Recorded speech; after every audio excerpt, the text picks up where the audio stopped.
and welcome back to the Flourish Podcast. I am your host, Brooke Carboni, and I'm so excited. This is episode 2 of our Summer of Testimony series. We are pivoting our location a little bit for today. Our girl Kaylee is sick, and so we are doing this for the next 2 episodes. So just bear with us, and we'll be back to normal for season 2. So I'm super excited about this episode today. I have my very good friend, mom, mentor, whatever you want to call her, Suzanne Batey, joining me. Thank you so much for being here with me today. I'm so excited to have you. Thank you for having me. So introduce yourself. Tell them a little bit about yourself and our connection and everything. Okay. Tell them who you are. My name, she said, is Suzanne Batey, and I'm married to Ray Batey. We've been married 34 years. We have 3 children, Lauren, Benjamin, and Amanda. 5 grandchildren, and life is good. Yeah, sweet. We're just living that grandchildren life. Grandkids. Yeah. They keep us busier than anything right now. They're also involved. But, Yeah. Yep. Good. So our connection, talk about that. You threw me under the bus a minute ago, so let's go ahead and jump right in with that. Our connection is that I had no idea who Brooke was, and we were at a Love Walk retreat, and I believe it was your first time coming in. Yeah. And it was a spend the night party. Yeah, it was like the end of the semester Right. thing. Yeah. And you came, and roommates were already picked. So she was very disgusted that she got this Disgusted is such a strong word. old lady to be her partner for the night. Oh my God. And I knew that, but I don't know. It was 5 minutes in, and I fell in love with her, and we have been through so much together. You were a big part of this testimony. I'm so grateful. Whatever, it sucks. I'm so grateful for you. I'm so grateful for, disgusted is not the word. I was less than excited about it because it was uncomfortable. But basically it the was same, Brookie. such a good thing. It was such a good thing. We literally stayed up all night talking and realized we had a connection and things in common. And it's just so cool how the Lord worked it out because I had no idea. I had no idea. But that's the beauty of the Lord. We don't know. I had no idea that He was going to use you in my life in that way, in that season. And it was so needed. I needed you so much, and I had no idea. And so it built my faith so much, too, because, I needed you. Truly, I think I've said that 3 times now, but I did, and I had no idea. And so I'm so thankful that you were willing to, that you were just willing to embrace me, because I was a freaking mess back then. And it's just been beautiful. I was probably a mess too. But literally, I'm not even kidding. I don't know that I would be sitting on this couch right now hosting this podcast and thriving in my life the way that I am if you hadn't poured into me the way you did in that time. And so I'm so thankful. Thank you very much. Thank you. I love you very much. That's not even why we're here today. Oh my goodness. So there's that. I'm 3 minutes in? Anyway, we have a connection. We know each other very well. And I asked her to come on today and talk about grief and navigating grief as a Christian. I feel like that is not a very common or very popular topic anywhere in the world, but definitely not in the Christian community.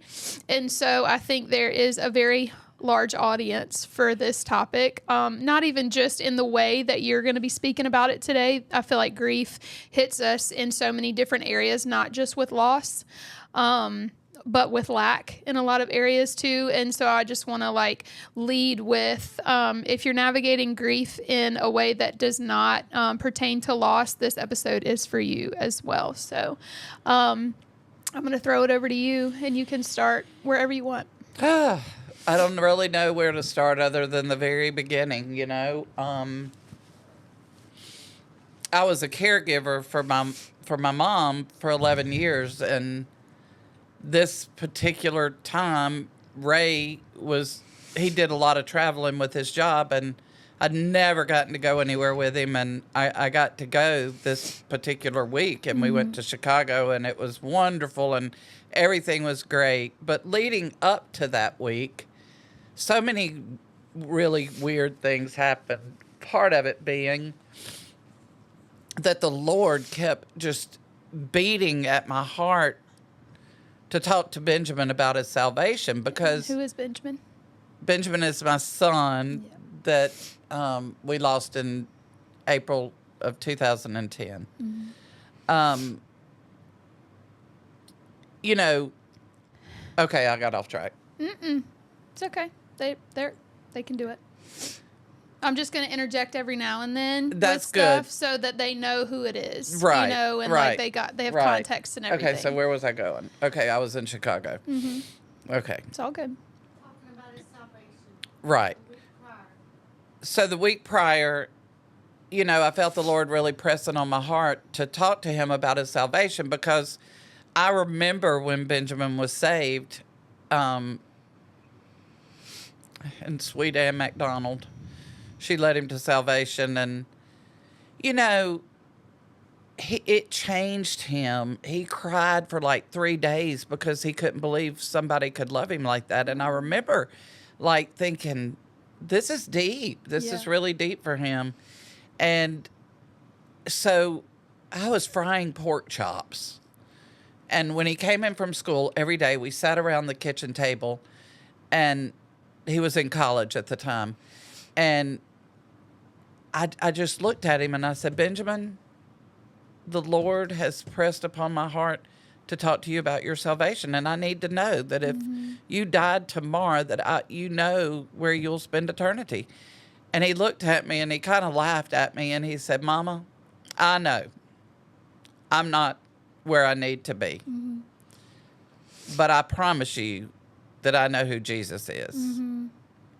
And I never forgot. Yeah. So he was a 19-year-old kid living life and doing all the things he shouldn't be doing. But, you know, we worked through all that too. That's were just all part 19. of. But so we were in Chicago, and I got to travel with Ray for the first time. So I had peace leaving. And I don't even know.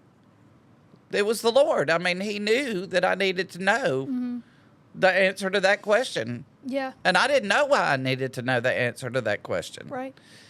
But we had been in Chicago for a week. I talked to Benjamin that morning that we were leaving Chicago, coming home. And I said, we'll be home late because it's be an all-day drive. And he said, okay, here's our plans. And his girlfriend, Courtney, at the time, was going to be with him all day, which was a very good thing for a mother, because I knew where he was going. Right. And I knew what he would probably get into. And so I had peace. I mean, I knew she was going to be the designated driver if need be. And something changed that day, and she wasn't with him at that time. She left to go do something else, and then he left. But the story of that is that I was confident that he was safe that day. Yeah. And it was his best friend's birthday, so Clint Henserling, and, you know, that's a whole nother story. But I think that day on our way home, the weather was tornadic from Chicago to Picayune. And we got about Memphis, and it got really, really bad. Well, we ended up in Tunica at a casino. Yeah. And we just needed somewhere to stay. It was easy, and there we were. Yeah. Well, we get there, and I find out there's this band that is my favorite genre, which is, Motown. Yeah. And I was going to listen to the band, and Ray came down and got me, and he said, let's go get something to eat. And we did. And then I said, okay, I'm going back because I got somebody saving my spot. Yeah. I'd already made friends with everybody there. And I said, if you don't want to stay and listen to the music, then I'll be up in an hour or whatever. Well, he went up to the room, and y'all, he never, ever, ever, ever would come back down, like, but he did. Mm-hmm. And it wasn't, it was probably 15 minutes, and I got a phone call that said Benjamin had been in an accident, but that he was fine. Mm-hmm. I knew in my gut that he wasn't. I knew. Yeah. I knew. And, you know, at that moment, well, I went to the ladies' room because I needed to be in somewhere where I could hear, first of all. Yeah. And I called the next person and I said, Benjamin's been in an accident, but they said he's okay. And she said, why don't you call Clint's phone? Because that would probably be the first person you would want to call. Right. So I did, and a stranger answered it. And I knew then that it wasn't going to be good because Clint wasn't answering me, and they told me Clint couldn't talk to me right now. And this guy was telling me he was Benjamin's friend, and I mean, he had never put his feet under my table, so I didn't know him. All those boys put their feet under my table, and I knew who they were, but that one I did not. Anyway, I said, is there a sheriff's deputy there? And he said, yes, ma'am. I said, well, I need to talk to him. Mm-hmm. And y'all, that was the hardest moment of my entire life. And not the fact of what he told me, but that he told me. Because you don't do that. You don't tell somebody on the telephone. But he did. I asked, I said, what happened? Where's he going? What hospital will he be at? Whatever. And he said, he died. Now, I'm in a bathroom in Tunica, Mississippi with nobody but Ray. Ray doesn't even know because I'm in the bathroom. And when he said that, I remember it is as clear as if it happened 5 seconds ago. I remember throwing my phone and going to a corner and getting in a fetal position. And I remember just weeping out. And this lady who worked, it was the housekeeper, I guess, the bathroom cleaning lady, came up to me and she knelt down at me and she said, do you know Jesus? And I said, yes, I do. Yes, ma'am, I do. But in my brain, I'm thinking, I don't want to know this Jesus. Yeah. I don't want to know the Jesus that takes away. And she looked at me, eyeball to eyeball, and she said, get up. Get up. She said, you can walk this. I'm here because I buried my son 2 years ago. Now, y'all, the Lord did not just put any random person in the bathroom with me that day. He put the person that could minister to me.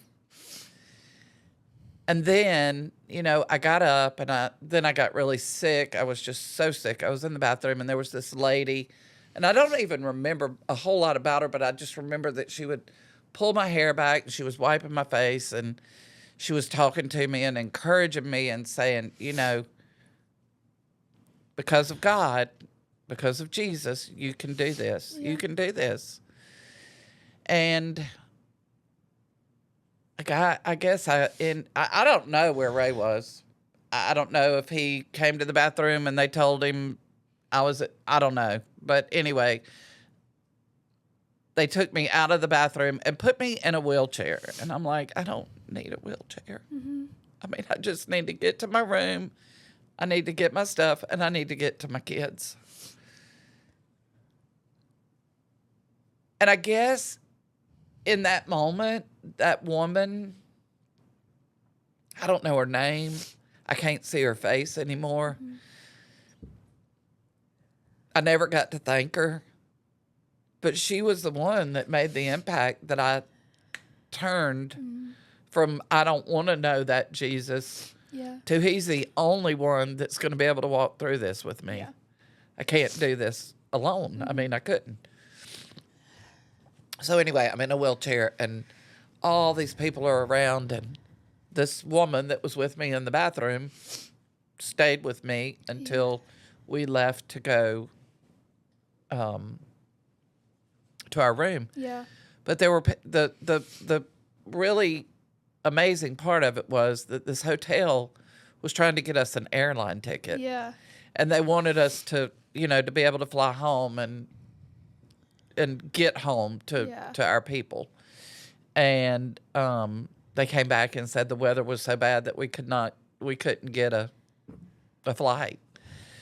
So that's okay because we needed that time. Of course, when we get to the room and we're gathering our stuff, I realize both mine and Ray's cell phones are almost dead. Yeah. So while we're gathering, I'm plugging in and trying to get some service because I had not even talked to my children yet. Yeah. So we got in the car.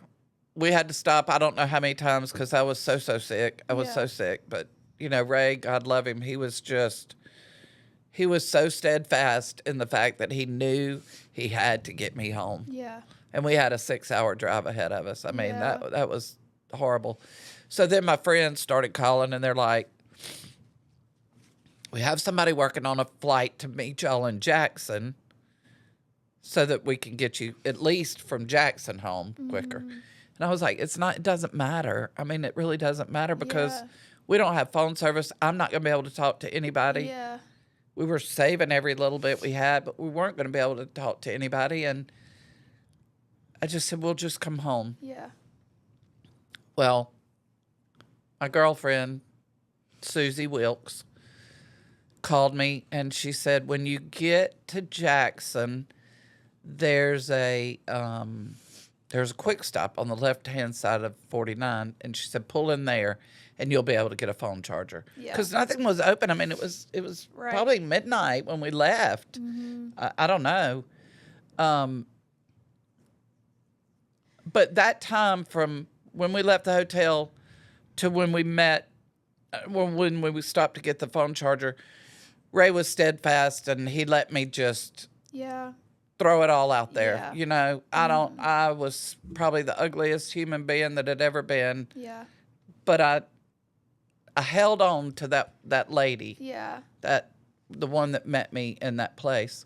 But on the way home, we were talking about the lady that was so sweet to take care of me when I was in the, sick in the bathroom. And he said, which lady? And I said, she had on white pants, she had on a white jacket. He said, I didn't see a lady with white pants and a white jacket.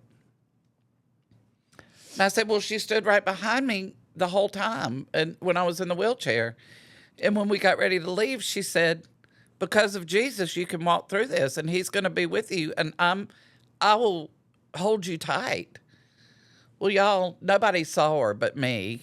I mean, I have to believe that there are angels among us. And she was sent for such a time as that, So that part of it, you just kind of, we made it, got to Jackson. But like that's, the Lord is close to the brokenhearted. And like the Bible says, he's a man of sorrows and he's acquainted with our grief, Ugh. And he, like he knew, He knew. Like, I mean, he knew. That lady could have been not working that day that had lost her son 2 years ago. She could have been off. I mean, who knows? Right. But he didn't. He knew long before I did. Yeah. He knew before I ever left that I was going to face this. Yeah. So tell me what happened when you got home. Well, when we got to Jackson, my girlfriend was there. Yeah. She wasn't supposed to be at the quick stop, but she was. And she rolls out of her car with her suitcase, and her husband, Jason, looked at me and said, she's going with you. And I said, well, I wouldn't expect anything else. Yeah. She has been a very steadfast through all 16 years of this. Yeah. She's been peace when there wasn't peace. Right. So once we got home, You know, it was just bombarded. I think we got home like at 6 o'clock that morning, and by 6:30 there were so many people at my house. Yeah. And y'all, I'd been gone a week. I'd left Benjamin. Yeah. Remember, I was a caregiver to my mama, so Yeah. I didn't get to stop. Yeah. You know, I just had to keep going, and they were cleaning my house and, doing all the things that people do when Yeah. when you don't know what else to Right, do. They're yeah. helping you. Community is important. Say that. Community is important. Community is so important, and we were bombarded. About 9 o'clock, a friend of mine that had lost her daughter many years ago knocked on my door, and that, there's just peace in that. Yeah. And she didn't have to come to me. She could have waited. She didn't have to, but she did. I think with lots of different emotions, but I think with grief, like there's a shared thing there. Like when someone has walked through deep grief, there's a desire to help someone else do it. You know, like it's so deep and it's so hard and it aches so bad that, like, if there's somebody in your community that's going through it, there's just something in you that wants to come alongside. You know what I'm saying? Yes. Like it's just different than other emotions to me, Yeah. Sorry, go ahead. No, it is. It is. So that day was just people. We didn't. If you'd have known Benjamin, and this would make so much sense, but we couldn't find his body. Yeah. We didn't know where he was. They told us they were taking him to Jackson for an autopsy. That's why the plane was coming to Jackson, because we Right. were going to stop in Jackson. Well, anyway, none of that happened. Yeah. But Ann McDonald was out of town, so she would have been my first call, like, Yeah. hey, where is he? Yeah. Whatever. We couldn't find him anyway. I think he went to the hospital morgue before that's so morbid, y'all. No, it's But it's it's real. true. It's the real. truth. It's just the truth, and Yeah. it's part of the story, and it's part of Yeah. of how God works. Yeah. Because without that, I couldn't sit here today. Yeah. That's for sure. I guess we were the next morning. No, maybe the next morning. I think Ann did call me and tell me she would be home the next morning. Well, I got a call at like 6:30 in the morning, and she said, "Get up and come up here." She said, "He's perfect." Because I didn't know. Yeah. I didn't know if he was mangled. I didn't Right. know if he was whole. I Yeah. didn't know what his injuries were. I didn't know. Yeah. And I was pretty fearful about, Yeah, at of that course. moment about going up there. But she said, "He's perfect. Come Yeah. now." So we did. And he was. And one of the things that she did for me was she took me after we had been in, I guess me, Lauren, Amanda, and Courtney had been in and seen him. She asked them to step out, and she sat with me a minute, and she showed me all of his injuries and where he was, Yeah. where he had been hurt. And that was a gift, because she's a mama too. Yeah.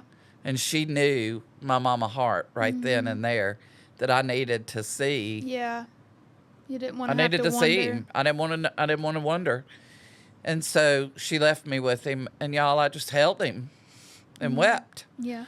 And I was so angry at him. I was so angry at God, and I was so angry at him. Like, because number one, you told me somebody was going to be driving you. Number two, why would you ever do something so stupid? You've never done that. And I still get a little angry with him, Yeah. because he had been drinking and driving, and it took me forever to say that out loud, because it's not how he was raised, and it's not who I never thought he would do it. Yeah. You know what I mean? I mean, I knew he was a kid and what he was. I mean, I'm not crazy, but he Yeah. always would call me and say, I'm sleeping over because, Right. you know, I'm not going to drive. Okay. Yeah. And at 19, he was invincible. I mean, he thought he owned the world and was Yeah. going to go big places and do big things. And Yeah. I don't know. Yeah. That was, you know, I always remember feeling like that I would not see Benjamin grow up. I don't know. Did I think he would die as a young child? I don't know. It was just something that was in my spirit. And it wasn't like something that I dwelt on. Yeah. I did not dwell on it because it wasn't something I needed to ever think about. Right. But I just always had this weird Yeah. feeling with him. And it just, you know, Yeah. that's part of it, I guess. Yeah. I want you to talk about after he died and all the dust settled and everything. Like, how did you move forward from that? And what was that initial, like, first year like for you? Navigating grief. A lot of anger. A lot of anger. A lot of tears. Like, I didn't get out of the bed probably, I don't know, first 3 or 4 weeks. Yeah. I couldn't do it. I couldn't face reality. Yeah. And then at what point did you move forward? Like, not move forward, but like, Right. what point did you put one foot in front of I the just other? laid in it Yeah. and wallowed in it. And I mean, I had so many people ministering to me during that time. It was crazy. But one of the things was that I guess it was the weekend after we buried him. I don't remember exactly, but it had to have been because it was new. Yeah. And I was kind of angry when this took place. But Alan called me and he said, hey, I know it hadn't been but a minute, but I really need you to come to the prophetic conference. I think it will bless you. And I was thinking, you are a nutcase. Yeah. I am not going to a prophetic. First of all, I didn't even know what a prophetic conference was because we were new. I mean, Yeah. we'd been at Resurrection for a while, but Yeah. we had not had a prophetic conference Yeah. yet. And so now it was time for me to go to one. And I said, if it gets weird, I'm leaving. Yeah. You know, 'cause Of course you did. and y'all, it was the most beautiful night of my life. And what's his name? Hinojosa. Yeah. Richard. Mm-hmm. Richard. We were into it and they were prophesying and he came up to me and asked me to stand up. Well, I was mortified. I'm like, Yeah. of all the times, this ain't good. Yeah. But the scripture that he prophesied was Isaiah 49:15 and 16. Can a mother forget the baby at her breast and have no compassion on the child she has borne? Though she may forget, I will never forget you. See, I have you engraved on the palm of my hands. Your walls are ever before me. And I just totally Yeah. lost myself, and I knew. See, that's the thing. That's the key, is that the lady in the bathroom that actually told me that she had buried her son 2 years ago was the beginning of my healing. Right. It had to have been, because even though when I got home and I wallowed in it for 3 weeks or a month or 6 months, I don't even know how long it was, Yeah. honestly. But she was, because I kept going back to that and thinking, if she can do it, I can do it. Yeah. And, I didn't know many people that had lost their children. Right. I only knew my one friend and it had been a few years, I don't know. Yeah. That was part of it. So Alan, I go to the prophetic conference. I get a word that was spot on. Yeah. And I remember him saying, I don't know what's going on. I have no idea what's going on in your life, but this Yeah. is what the Lord told me to tell you. And so that was probably the very beginning of me relinquishing myself, Yeah. surrendering back to God and Yeah. trusting that he didn't make mistakes. Yeah. So there was that. And then I just kept, I still had Amanda at home. Lauren was married. I still had Amanda at home. I had my mama.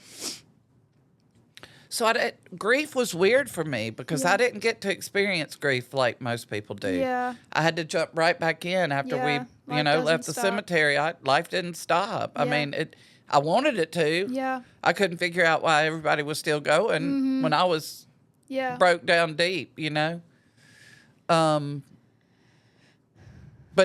those two things are the keys for me that started it. Yeah.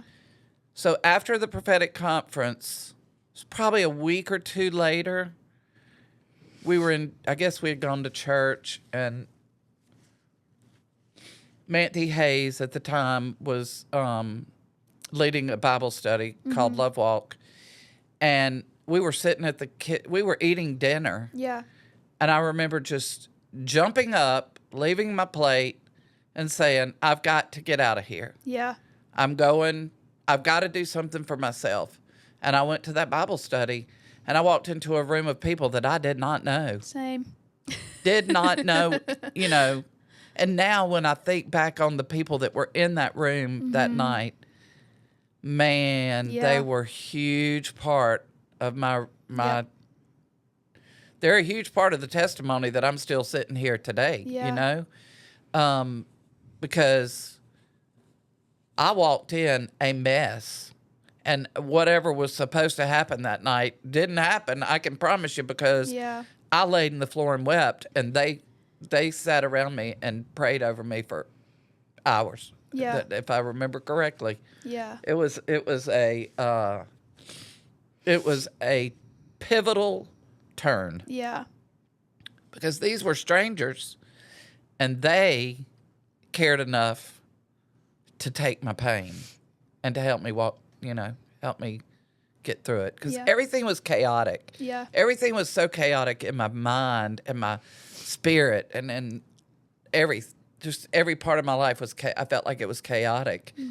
And I just, that was the key. Yeah. Those are the three things that I can say really made the biggest difference. And then, of course, encouragement from friends all the time, text and calls and, checking in. And I remember my friend Susie would call me, and she would say something about one of her boys, and then she would be like, "Oh, I'm so sorry. I'm so sorry I said, this is life. Yeah. I have to live through this. Yeah. He's not coming back. You still have your boys. Yeah. And we're thanking God that you do, but I want to know. I want to know all. Yeah. Don't hold back from me because Yeah. I got the death card. Yeah. I mean, No, but I think that's good to point out, because I think that people would close up. they do. You know what I They do. A mean? lot of people did, and they didn't. People don't know how to do grief. Yeah. I mean, they don't know how to come to you in grief. Yeah. And I get that, because I was that person until Yeah. I walked through this grief. Yeah. I remember it was probably, I don't know, timing. I mean, let's face it, it's been 16 years and it feels like it was Yeah. 10 minutes ago. And then sometimes it feels like it's been 100 years. Yeah. I feel like there was a lady, a young mother, that her son, I believe, overdosed, maybe was in an accident. I don't remember. But I remember walking. I didn't know her. But I felt like the Lord told me, you need to take her a journal and take her take her something and Yeah. go sit down with her. And I did. Yeah. And I still run into her now, and she thanks me every single time that Yeah. I was there. And then it's so sad to say, but I don't know since Benjamin died how many times I've been able to minister to people Yeah. that have lost their child, and it's a lot of people. Yeah.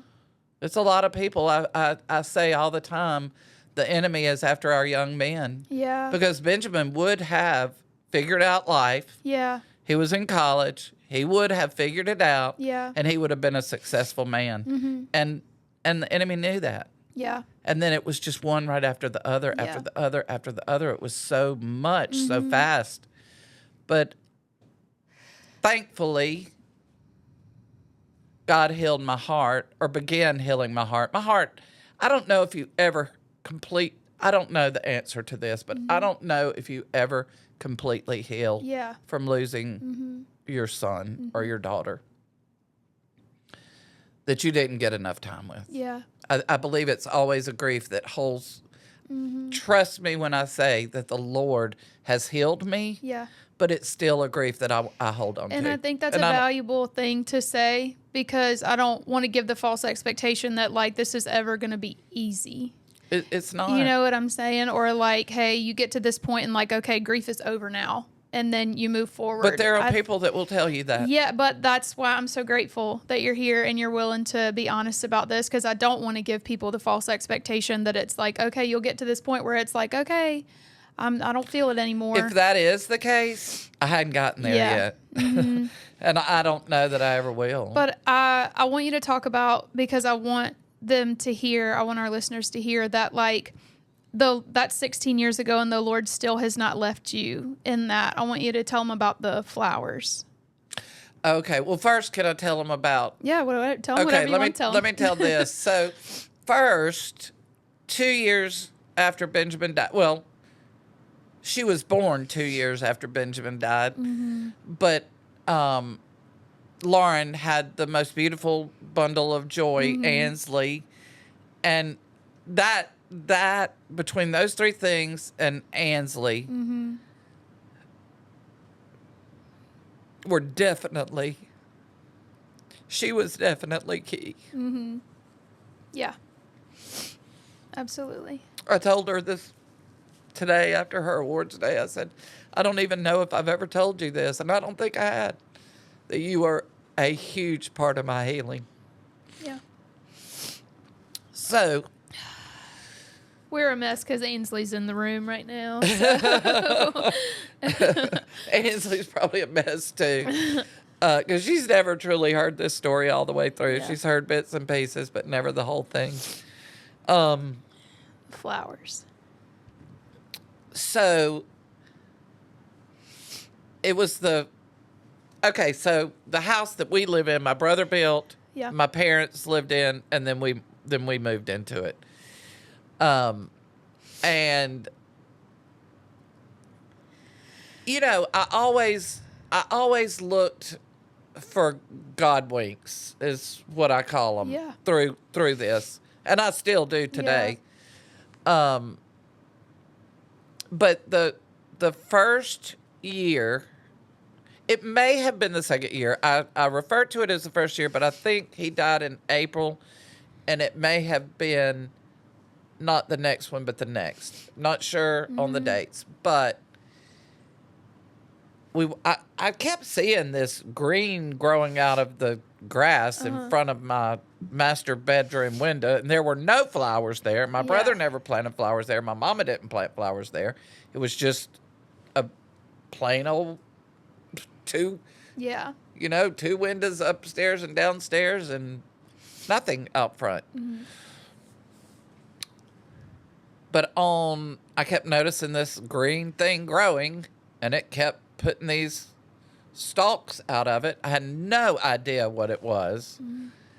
And,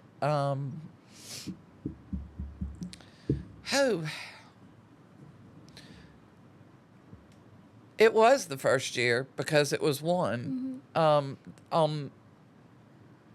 Did I say April 10th earlier? He died on April 24th. I may have said April 10th. I don't know. Time is irrelevant. Time is irrelevant. On April 24th, I walked outside, and there was, I have to get back up a minute. His favorite color was orange. His room was painted orange. He loved orange polos. You know, he had to have all the things. But there was one orange gladiola flower that bloomed right outside my front door. I mean, right there. And I was overcome by the goodness of God. Yeah. Like, why? Why would, one, that went on for 7 years. Mm-hmm. And every year it would be 2, then it would be 3, then it would be 4, it would be 5, then it would be 6, 7. And at 7 years, and this is so bad because I wish I would have never done it, but I had to. I was trying to redo the front of my house. And I prayed. I sat in the yard. I remember just sitting in the grass and just praying, God, please, I know you gave me these, but please don't take them away from me. I just need to move them. Yeah. So I dug them up and I moved them. Well, that's when the year the things got off. And, Yeah. I know it wasn't coincidental that those showed up there. I know that it was the Lord. And I know that Venus, the star, is from the Lord for me because I was sitting on my back porch and I had 2 big trees, and right in the middle of them, this star would shine. And I never knew what it was. I just called it the Benjamin star. Yeah. Because it would, it wasn't all the time, but Right. as we rotate, that star would come back. And Ray and I were in Ocean Springs one weekend. We were out looking at the sunset because I'm going to chase the sunset because they just remind me of him so much. Because of all the orange and so I'll chase the sunset anywhere. But we found out that night that was Venus, the star. And so I know it anywhere in the sky if I see it, Mm-hmm. It's just kind of like a little God thing for me. I bought a rose bush. It said it was fuchsia. And it blooms the most gorgeous orange roses you've ever seen in your life. Mm-hmm. They are not, in fact, fuchsia. Yeah. And this year on Mother's Day, the day of Mother's Day, they had started blooming, but the next morning I walked out and there were like 7 of them in a bouquet, and they were just as orange But as I they just could think be. that's such a beautiful reminder that he won't leave us. He will not leave us. You know? He will not leave us. He will not forsake us. When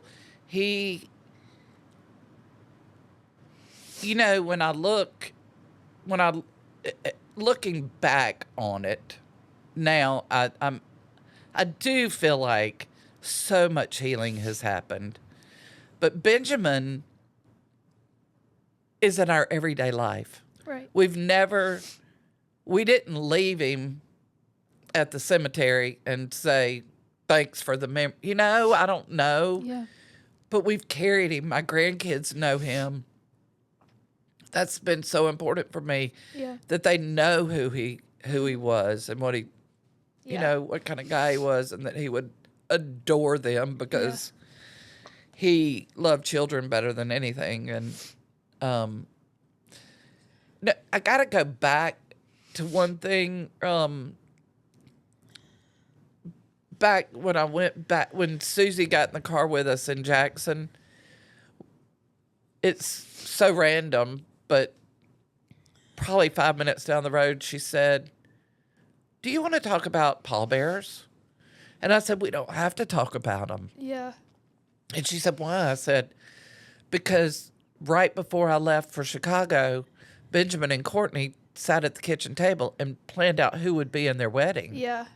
Well, I knew then. I knew who his pallbearers would be. Yeah. They would be carrying his casket, but not be at his wedding. Yeah. And, that was the Lord. Yeah. He prepared. There's so many things that I know I'm leaving out that I'm not remembering, that he paved the way. Yeah. before I ever left Picayune that day. Yeah. He made sure that I knew the things that I needed to know. Yeah. And I mean, that's the kind of God he is. Like, that's a God that goes before us. It's And I want them to know that. Like, that's even if it's not grief because of loss, if it's grief because of lack, you know what I mean? Or circumstantial or whatever, like, the Lord will not leave you alone in your grief. He will not. And like, he'll walk you through it, even on the other side of wherever you land when you get through the thick part of the emotion of it. Like, 16 years later, he'll make orange roses bloom to remind you that he's still here.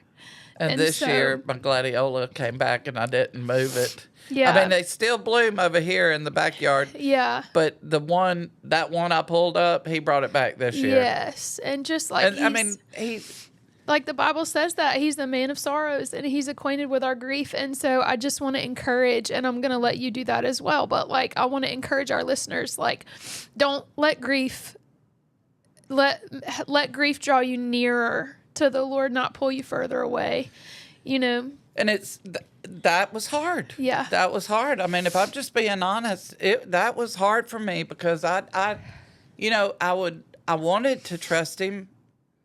And I did trust him. I did.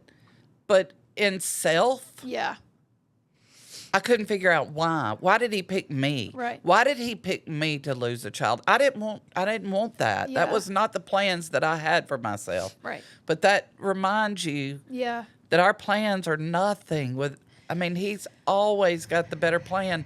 And I believe that he did. Yeah. I think, like I said a minute ago, when you think about all the people that I've been by and been able to minister to that have lost a child, I just don't even know what I'm trying to say. But like, and I'm one, you know what I mean? Like, I'm one of those. Not even like, you were able to help me when my brother died more than I could ever express. But like, even we met a year after this, and the fact that you were willing, you could have been so jaded and so deep in the thick of that. Like, just a year after that happened, you were willing to embrace me.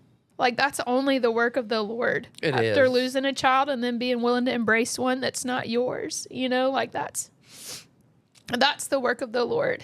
And so I'm one of those people that you were able to minister to, and not just in that, years later when I was walking through grief myself, literally, like, my brother died suddenly, and I had like 20 people living in my house, and you had meals coming for 20 people for weeks. Like, there was lots of weird circumstances with my brother passing, but like, people would just show up to feed 20 people. That's not a normal meal train.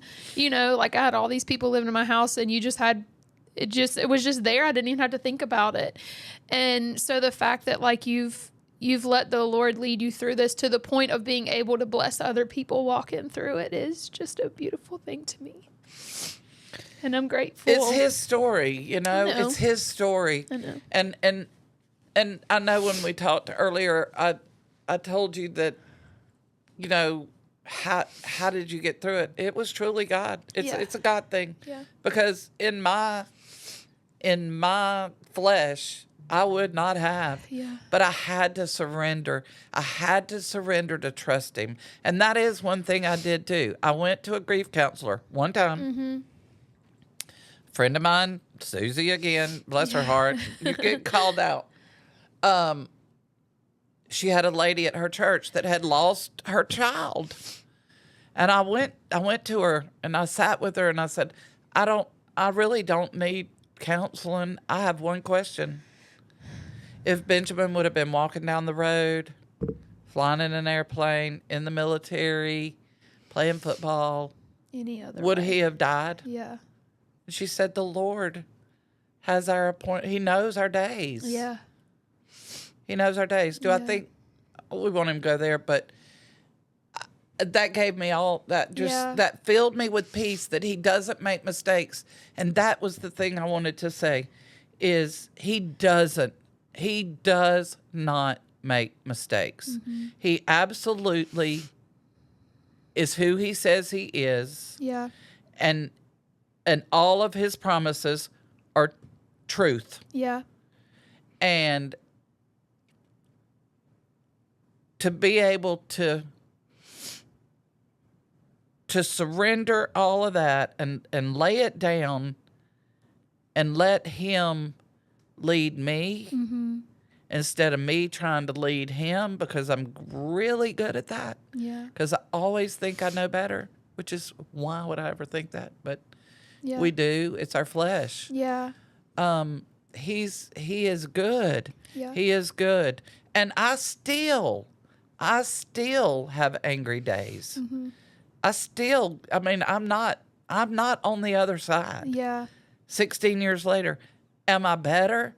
Absolutely. Am I a different person? Absolutely. Yeah. There are so many things that have changed in my life since he passed. Yeah. And one of the things was that marriage is not easy after you lose a child. No. Ray and I married when Lauren and Benjamin were 2 and 3. So to Ray, those are his children. Yeah. And they are, he's very much so. But it was hard. It was hard for me to grieve with him. Yeah. To not, it was hard for me to bring him in sometimes. Yeah. I don't know why, but because of our relationship and both of our relationships with the Lord, Yeah. we worked through things that I didn't think we would ever Yeah. overcome. And we did. Yeah. I have 2 questions for you. Okay.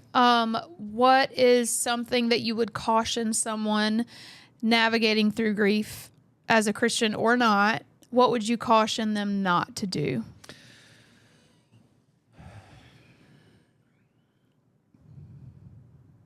Brooke, I think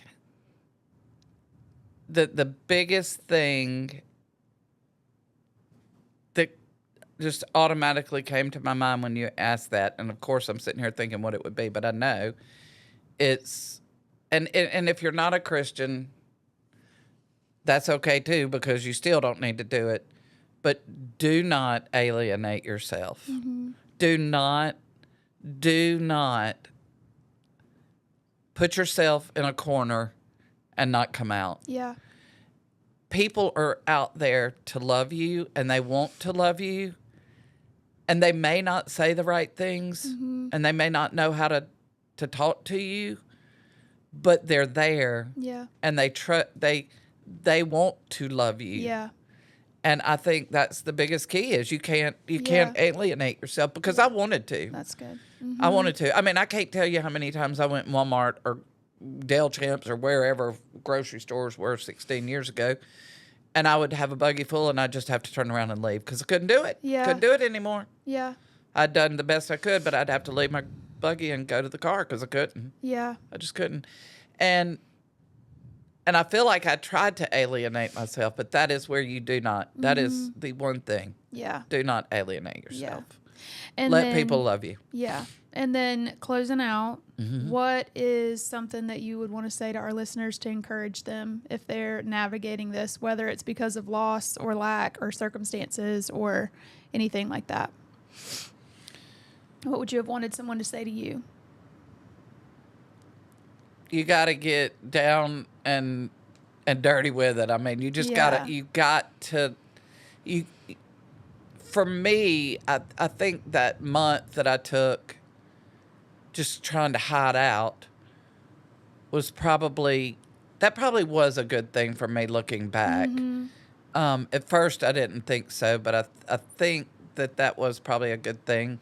A good friend of mine made the difference. She made a distinction on an episode we filmed a couple of weeks ago about the difference between isolation and solitude. Like, solitude draws you closer to the Lord, and isolation pulls you further away from Him. And so that's what that sounds like. Solitude for a period of time can be a good thing. Yeah. Isolation is never. Isolation is never. No, it's never. Yeah. Can we Can you ask me that question? Yeah, you're good. ADHD brain. ADHD brain. Yes. What would I? What was What it? would you want someone to have said to you? Like, what encouragement will you leave the listeners with for this episode? You can do it. Mm-hmm. I mean, you can. I don't know, It because doesn't have to be. one of the things for me, and I've said it 1,000 times, was the lady in the bathroom that said, "Get up." Yeah. You know, he loves you. You can do this. I've walked 2 years in it, Yeah. and I'm still standing, and Yeah. you can too. Mm-hmm. It's just, grief is hard, and everybody grieves differently. And I still say to this day, it's been 16 years, and I don't know if I've ever truly grieved. Yeah. You know, I've cried 1,000 tears, and thankfully he holds them. Yeah. He knows every tear I've cried. He knows every angry moment, every disgusted moment that I was disgusted with life and Yeah. him. And I mean, I had to do a lot of repenting, you know, Yeah. in the beginning, because Mm-hmm. I could have easily pulled away, Yeah. but I had to keep going back and holding on to the foundation that I knew with everything in me that he's a good God. Yeah. Thank you. You're welcome. Thank you. This was a gift. Thank you. It's I'm a so gift to grateful me. that you're here and that you're willing. I love you so much. I love you so much too, my girl. All right. Well, through tears and gratitude, we're going to close this episode out. I love you, and I love you guys so much. Thank you so much for joining us, and we'll see you next time.